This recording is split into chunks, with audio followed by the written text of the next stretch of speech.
Greetings. Don't know you. Come closer. Let me get a good look. Sight's not what it once was. Now coins are all I see well. All right. Just don't be frightened, Gramps. I'm a witcher. I'm not the superstitious sort. Takes more than a pair of yellow eyes to frighten me. Witcher, eh? There were some of yous on Pharaoh long ago. My father told me about it. But you come here to buy something, not listen to my tales. Wouldn't mind a look at your wares, Gramps.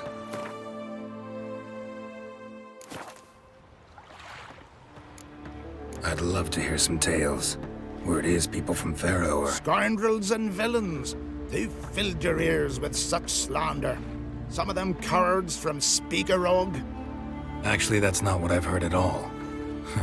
Guess there's no love lost between clans Dimun and Brockvar. Ain't no one on the Isles likes us much. It all started long ago. You see, there was this stunning fair lass, Lovisa from Ard Skellig, and hordes of suitors sought to win her hand. Her father declared she'd go to the one who brought him back his ring. And when he went to toss this ring into the sea... The young Jarl on Dimun kicked his legs out from under him, tore the ring off his finger, and won the hand of the lovely Lovis.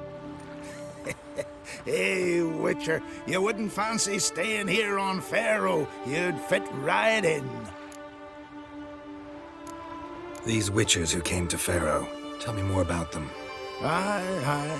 They came here because the Isle was riddled with monsters. Snarks, toves, mome raths. Never heard of those monsters. Are those local names? You never heard of them because they don't exist. Not no more. The Witchers did their work well and left Pharaoh a pretty penny richer.